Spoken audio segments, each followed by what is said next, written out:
Good evening and welcome to RFL. I'm Richard French. A very grim milestone as we pass 100,000 COVID deaths here in the United States. It is hard to wrap your mind around that.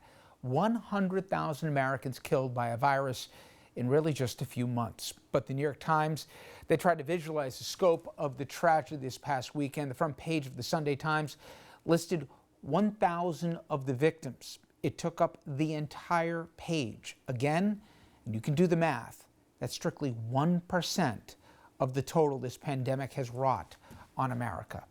Many states, they are continuing to see a rise in the number of people who have that virus. 14 states are now seeing increasing numbers of people testing positive. The orange and red ones on the screen here on the map before you, they're seeing their cases going up. The green states have their case numbers declining. As you can see, Southeast states seeing the fastest climb. It should be mentioned, these numbers were before the scenes that we saw play out over the weekend when all the doors opened, if you will.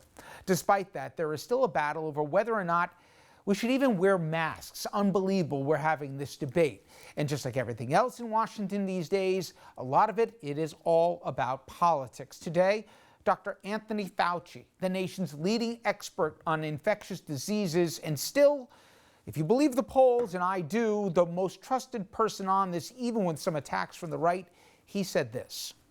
You wear a mask, they wear a mask, you protect each other. I mean, I do it when I'm in the public for the reasons that, A, I want to protect myself and protect others, and also because I want to make it be a symbol for people to see that that's the kind of thing you should be doing. Pretty simple, pretty straightforward, not a huge sacrifice the doctor and the medical and scientific experts are asking. And by the way, we've seen this work, but those are silly things called facts. The president, he's not on the same page with the health experts again. In fact, Trump retweeting a message shaming Joe Biden for the temerity of covering his face while he was out in the public on Memorial Day. Biden responded yesterday during an interview with CNN. He's a fool, an absolute fool to talk that way. I mean, every leading doc in the world is saying we should wear a mask when you're in a crowd. Today, in our nation's capital, New York Governor Andrew Cuomo, he met directly with the president. They discussed ways to kickstart the economy once the shutdown was over. After the meeting, Cuomo gave a briefing, and once again, he pushed, not just for his state, but for other states across this country, emergency aid from D.C., and he bashed the red state politicians who opposed it. When Senator McConnell says, and Senator Scott says, and Laffer says, why should we give New York, California more money? That's a lie. Senator McConnell has his hand out in the Senate, and he receives more money for his state than he puts in. I'll talk about that more with Congressman Joe Crowley from New York in just a few minutes. But Governor Cuomo, in addition to asking for the state aid, also said there's an idea that the president could even get behind if you believe his past words. Washington should spend big on infrastructure, as that will create jobs and build projects that will last for generations.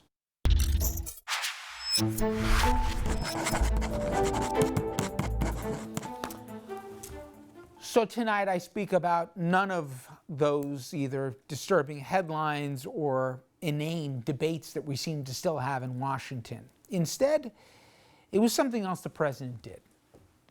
For those of us that have been fortunate to have found a partner to navigate life's uncertainties, its peaks, its valleys, its struggles, its victories, you realize at a certain point that life is bigger than just you. Think about that. So as I try to explain why for me this latest tweet storm is egregiously offensive, even by Trump standards, I again want you to think and put yourself in the shoes of one Timothy Klasudis. I'll tell you who he is in a second, because nearly 20 years ago, Tim, he lost his young wife, Lori. Lori at the time was working for then Congressman Joe Scarborough, a Republican from Florida. An autopsy showed that her death was an accident. It was a result of a heart condition, an undiagnosed one. And when she suffered that heart attack, she hit her head on a desk on the fall. There was not a scintilla of any evidence of foul play. No one said it at the time. No one even raised the question. But now we fast forward nearly 20 years. And imagine, just again, let's try and put ourselves in her husband's shoes. Imagine the grief her widower endured, her young life snuffed out before they could even start a family. Now we go to just 1 week ago. The president, he was enraged at cable criticism by now host Joe Scarborough, so he decided rather than fight the fight on whatever the topic was, he would invent our president a canard and he would allege a conspiracy of foul play. Trump, he sent a bunch of tweets where he questioned whether or not Scarborough was involved in her death, also saying he's always wondered whether Scarborough could have done such a horrible thing. The implication was there was something going on with the congressman and then the aide. Trump goes on to say that there's so many unanswered and obvious questions, and he ends one tweet by questioning whether or not law enforcement will look into this. All of this are, of course, lies. I just told you there was an autopsy. But again, since when did truth and decency ever matter to a serial fraud? More cowardly, however, than merely inventing a storyline to distract from the legitimate failures of his leadership was his casual inclusion of a grieving family. Mr. Klausutis, speaking for he and his widow's family, they asked first the president to show respect for his dead wife, but after getting none, he then turned to Twitter. And this is what he wrote. I'm asking you, Twitter, to intervene in this instance because the President of the United States has taken something that does not belong to him, the memory of my dead wife, and perverted it for perceived political gain. Like so many in the era of Trump, Twitter, they came up short, way short. After simply attaching links to Trump's tweets about both this conspiracy and Trump's bogus claims about voter fraud, Twitter told followers to read for themselves more credible reporting. Like so many Republicans who have allowed so many Americans to be demeaned by this pathetic little man, that's not nearly good enough. Again, think as if our president was smearing your spouse's memory. Consider that Trump, for a decade after the tragic incident, would take every single opportunity to go on Morning Joe in person, on the phone, wherever it was, for the oxygen of being on TV. And he did it without a hint of reservation or concern for the Klausites. After being asked to, please, back off the hurting family this week, he told the deceased family on live TV, of course, that he was doing it for them. He was pulling an Alex Jones for them. This is common ground, as you know, for Trump. He gutlessly mocked McCain when he was in the grave. He did the same to Congressman Dingell, even alluding that the late congressman was looking up from hell. Even as apologists, they have not been spared. Senator Ted Cruz, the then candidate, saw Trump insinuate that his late father was involved in the assassination of JFK. I cannot make it up. And again, Mr. Senator, your now silence is noted. Our president, he lies like he breathes, we know that, but lately they're more than just shocking. These lies have cost American lives. From his unpreparedness and minimization of the pandemic to his lies over our supply and his strategy or absence there was to deal with it, to his promotion of deadly remedies and his refusal to show an ounce of sacrifice, let alone leadership, he's increasingly exposed for what he is. He's a scared, little insecure, and indecent boy without any empathy. The Klausutis family and the American family deserve so much more. And please, please, if nothing else, the next tirade or Twitter rant that he goes on, think that you're on the receiving end. Think that you're the grieving widow and he's going after your wife because it's politically expedient. Think about that. He's not just a clown. he hurts people, and he's gutless. All right, I want to bring in our guest, former New York Congressman Joe Crowley. He was also chairman of the Democratic caucus. Congressman, I know it takes more to surprise you maybe than us, seeing how Washington works or doesn't work, and also you still got a lot of friends in the Hill. I don't know why, but the whole Trump tweet storm about Scarborough and the guy's widow, it was, almost wanted to wash your hands when you were done with it. I don't know if there's such a thing as new low anymore, but did it even strike you as we keep finding new bottoms that we're going to? Well, I think you have this whole audience out there that really just lives off of these conspiracy theories, and much of that may find its way into the Trump camp.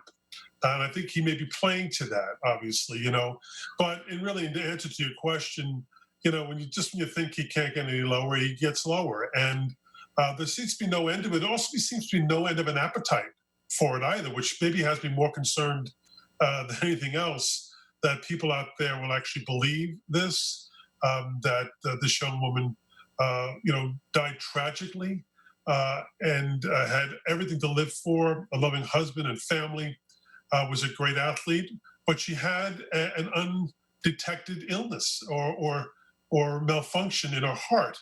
And the tragedy, the death itself is so tragic.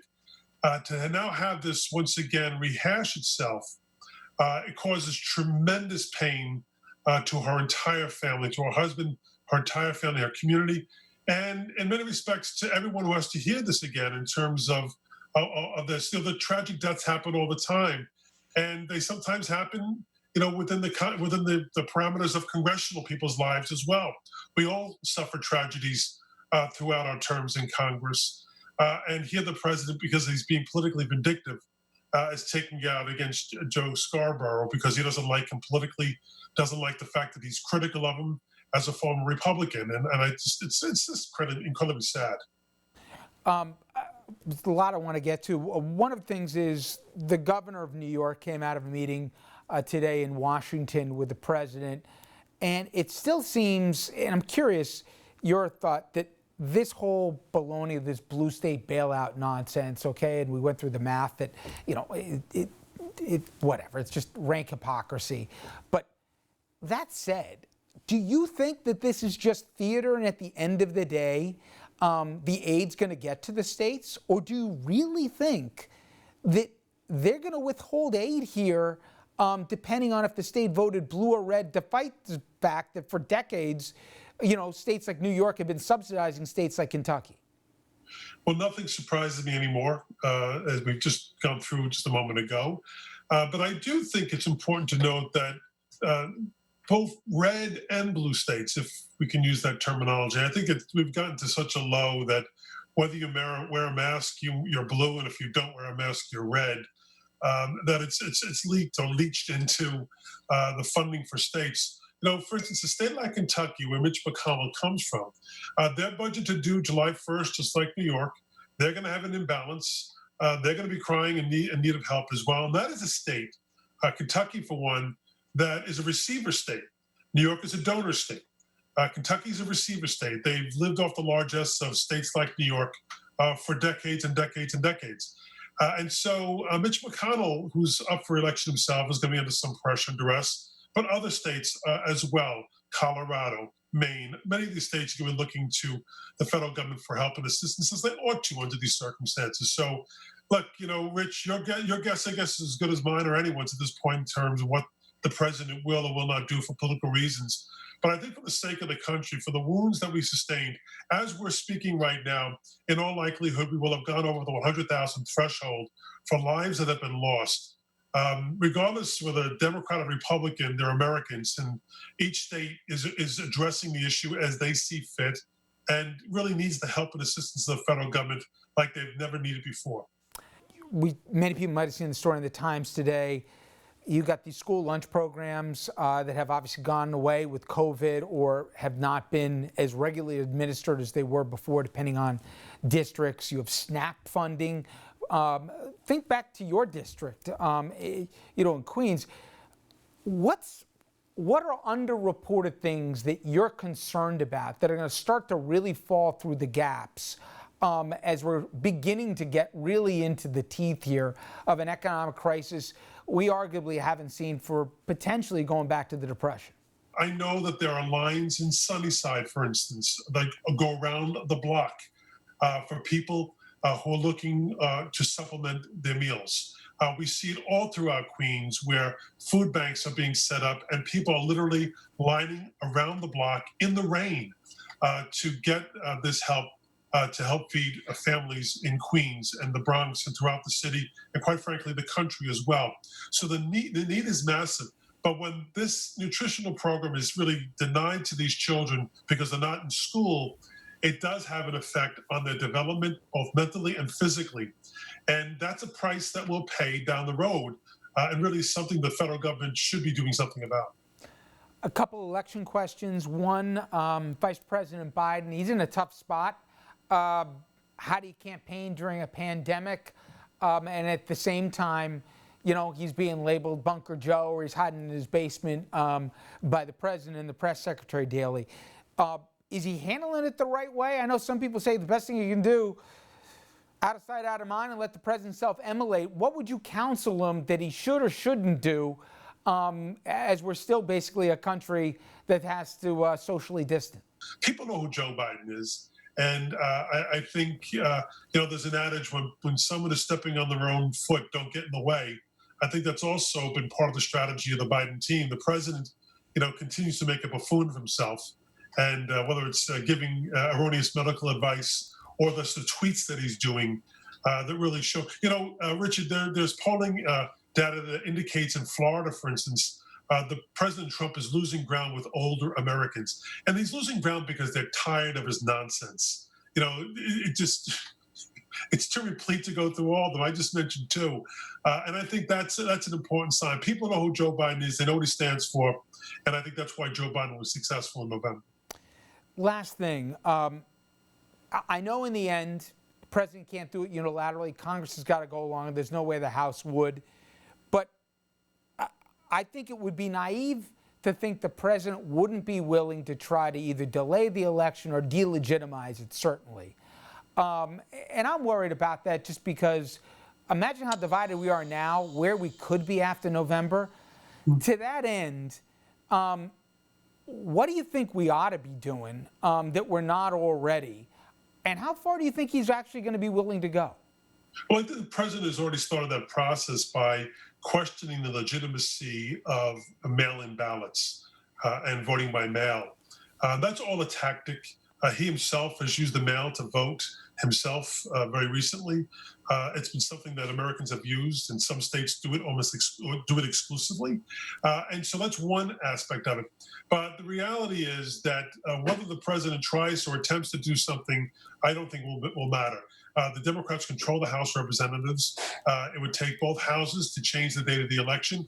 But Richard, more importantly, that his term will end, I guess, on January 20th or 21st of 2021. That term will end no matter what.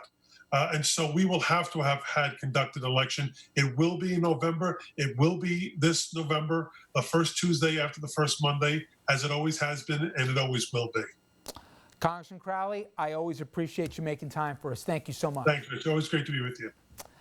And later in the program, we're going to talk more politics with ABC News political director Rick Klein. But first, we bring in our legal panel to take a look at several stories, starting with an African-American man killed by police in broad daylight in Minneapolis, all caught on camera. Does the proliferation of cameras everywhere change the way that justice is not only handed out, but viewed?